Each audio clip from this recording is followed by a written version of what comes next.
Cinquième partie, la page émissions. Dans les parties précédentes de la vidéo, j'ai préparé une étude de préfaisabilité rapide pour un projet d'énergie photovoltaïque de 10 MW en Allemagne. Je me rendrai maintenant à la page émissions de RedScreen. La page émissions ne sert qu'à une chose. Elle sert à calculer les réductions des émissions de gaz à effet de serre, GES, attribuables à la réalisation du projet proposé et les revenus qui peuvent en découler. Les réductions sont évaluées en calculant les émissions produites dans le cas de référence et les émissions produites dans le cas proposé et en soustrayant les résultats entre eux. RedScreen ne tient compte que des émissions de GES en cours d'exploitation. Il n'effectue pas une analyse du cycle de vie.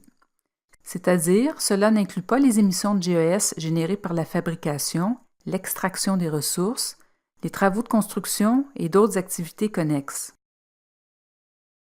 Les émissions du cas proposé sont évidentes pour la plupart. L'exploitation d'un système photovoltaïque ne produit aucune émission.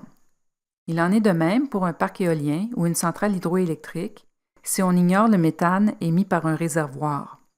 Par contre, pour le moteur à piston que j'ai examiné à la page Énergie, les émissions correspondraient à celles produites par la combustion de combustibles comme le gaz naturel. Cependant, quel est le cas de référence pour un projet d'énergie propre raccordé au réseau? Au lieu de réaliser le projet proposé, une autre option peut être simplement de continuer à utiliser les mêmes sources de production d'électricité du réseau. Les émissions du cas de référence, lesquelles sont appelées niveau de référence, correspondent donc aux émissions du réseau, advenant que le projet ne soit pas réalisé. La page Émissions de RedScreen comprend 3 niveaux d'analyse qui peuvent être sélectionnés à partir des boutons à gauche du menu. La différence entre ces niveaux est liée à la façon dont le niveau de référence est spécifié. Les paramètres saisis dans un niveau sont entièrement indépendants de ceux saisis dans d'autres niveaux de la page Émissions ou des autres niveaux dans d'autres pages. Seul le niveau actuellement sélectionné influence l'analyse. Dans l'analyse de niveau 1, le facteur moyen d'émission pour la production d'électricité du réseau du pays est utilisé comme niveau de référence. Le facteur d'émission est exprimé en unités de tonnes d'équivalent de dioxyde de carbone, CO2, émises par mégawattheure d'électricité produite. RedScreen comprend une base de données répertoriant le facteur d'émission moyen du réseau de presque tous les pays du monde. Dans notre analyse, le facteur correspondant à l'Allemagne a été sélectionné. L'analyste peut toutefois choisir de modifier ce facteur d'émission. Si je juge que le facteur d'émission de l'Allemagne est à la baisse, je pourrais remplacer l'estimation de 0,477 tonnes d'équivalent CO2 par mégawattheure par une valeur de 0,4 par exemple. Par défaut, RedScreen affiche le facteur d'émission moyen pour toutes les sources de production d'électricité du réseau. Pour de nombreux pays, la base de données RedScreen présente également des facteurs d'émission par type de combustible. Par conséquent, si je croyais par exemple que ma production d'énergie photovoltaïque ne réduisait que la production des centrales au gaz naturel en Allemagne, je pourrais sélectionner gaz naturel pour le type de combustible et le facteur d'émission changerait à 0,341 tonnes. De l'électricité se perd dans le réseau de transport et de distribution, plus précisément dans les lignes électriques et transformateurs. Étant donné que ces pertes relatives au transport et à la distribution de l'électricité du cas de référence peuvent être différentes de celles du projet proposé, afin d'établir une comparaison juste, il nous faut découvrir le facteur d'émission par unité d'électricité fournie. Pour ce faire, l'utilisateur indique le pourcentage d'électricité produite qui se perd dans le réseau de transport et de distribution pour le cas de référence et le projet proposé. Pour un réseau bien conçu et entretenu, 7% est un bon point de départ. Ensuite, RedScreen suppose pour chaque cas que les pertes relatives au transport et à la distribution de l'électricité sont compensées par de l'électricité provenant du réseau. Cette production accrue par le réseau élève le facteur d'émission pour le cas de référence et le projet proposé. De prime abord, il peut sembler un peu étrange qu'un projet d'énergie photovoltaïque comporte des émissions, mais du point de vue de la comptabilisation des émissions, la méthode utilisée pour évaluer ce facteur est correcte.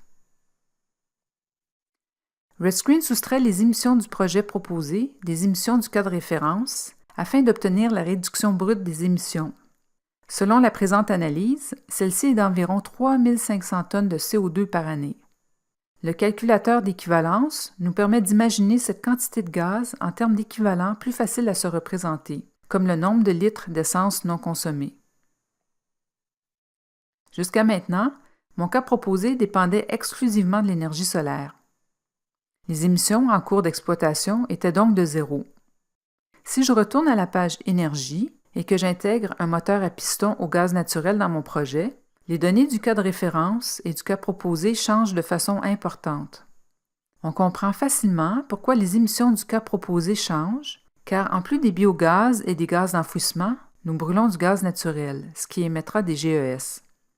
Par contre, les raisons pour lesquelles les émissions du cas de référence ont augmenté sont moins évidentes. Deux raisons expliquent l'augmentation des émissions du cas de référence. Premièrement, en ajoutant le moteur à piston au projet d'énergie photovoltaïque, je génère environ 10 fois plus d'électricité qu'en employant seulement le système photovoltaïque. Pour une production 10 fois supérieure, le réseau émettra 10 fois plus de GES. Cependant, les émissions du cas de référence passent de 3800 tonnes à 211 000 tonnes lorsque j'ajoute le moteur à piston. Il s'agit d'une augmentation beaucoup plus importante que l'application de facteurs d'augmentation de 10. Qu'est-ce qui explique cette différence? La différence est attribuable au gaz d'enfouissement, lequel est en grande partie composé de méthane. Dans le cas proposé, le moteur à piston consomme du gaz d'enfouissement. Dans le cas de référence, j'ai indiqué que si un projet n'était pas réalisé, le gaz d'enfouissement ne serait pas recueilli et serait donc relâché dans l'atmosphère. Par conséquent, les émissions du cas de référence augmenteront de façon importante. Pour l'instant, toutefois, je reviendrai à ma proposition constituée d'un seul projet d'énergie photovoltaïque. Au bas de la page Émissions, je peux indiquer le montant, le cas échéant, que le projet permettra de gagner par tonne de réduction d'émissions. Supposons que j'entre 20 €. D'autres cellules s'ajoutent afin que je puisse préciser le taux d'indexation du crédit par année, la durée du crédit et les frais de transaction sous forme de pourcentage du paiement. Cette partie du crédit peut être conservée par un agrégateur.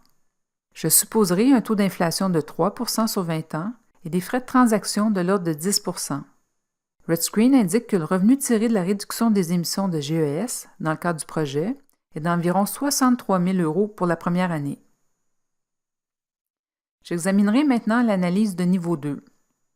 Étant donné que les entrées de chaque niveau sont indépendantes les unes des autres, le revenu pour réduction de GES que je viens d'entrer disparaît lorsque j'ouvre l'analyse de niveau 2. Heureusement, le menu comprend un bouton « Copier niveau 1 vers 2 » qui permet de recopier ces entrées.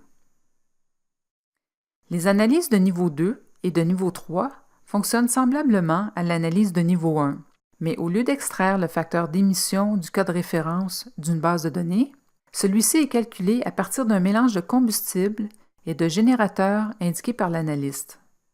Supposons que je m'attends à ce que la production d'électricité des générateurs de gaz à cycle combiné, des générateurs de gaz naturel à cycle ouvert et des centrales thermiques au charbon diminue respectivement de 700 kWh, 200 kWh et 100 kWh pour chaque mégawattheure d'énergie photovoltaïque produite. Je choisirai 2 fois le gaz naturel et 1 fois le charbon dans la section « Type de combustible » et j'entrerai dans la colonne « Proportion de combustible » 70 %, 20 % et 10 % respectivement.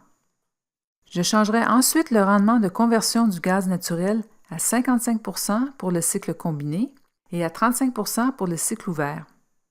En se fondant sur cette description, RedScreen calcule un facteur d'émission de 499 kg d'équivalent CO2 par mégawattheure. Dans les analyses de niveau 2 et 3, RedScreen permet une hausse ou une baisse du niveau de référence une fois au cours de la durée de vie du projet. Par exemple, si je m'attendais à ce que le facteur d'émission diminue de 20 % à moyen terme, je pourrais cocher la case « Changement du niveau de référence durant le projet », saisir moins 20 % pour le changement, indiquer que ce changement se produira dans 6 ans, puis fournir une explication comme « baisse de production d'électricité à partir du charbon ». Au bas de la page, un tableau présente un résumé des réductions et des revenus liés aux émissions pour les 5 premières années du projet et les années suivantes. Un aspect pratique de l'analyse de niveau 2 ou 3 est que les sources d'émissions du cas de référence et du cas proposé sont affichées au lieu d'être dissimulées dans un seul facteur comme dans l'analyse de niveau 1. Par exemple, si j'ajoute de nouveau le moteur à piston à mon projet, la page Émissions affiche les gaz d'enfouissement émis dans le cas de référence et la contribution de chacun des différents combustibles dans le cas proposé. La seule différence entre l'analyse de niveau 3 et l'analyse de niveau 2 est que la première offre à l'analyste une grande souplesse pour spécifier les facteurs d'émission de dioxyde de carbone, de méthane et d'oxyde nitreux associés à la combustion de chaque combustible. De plus, l'analyste peut modifier manuellement les facteurs de potentiel de réchauffement planétaire du groupe d'experts intergouvernemental sur l'évolution du climat, GIEC, qui convertissent le méthane et l'oxyde nitreux en leur équivalent en dioxyde de carbone. Voilà un aperçu de la page Émissions pour les projets d'énergie raccordés au réseau. Je vais utiliser l'analyse de niveau 2 que j'ai préparée à la page Émissions et je me rendrai aux pages Finances et Risques que j'examinerai dans la prochaine partie de la vidéo.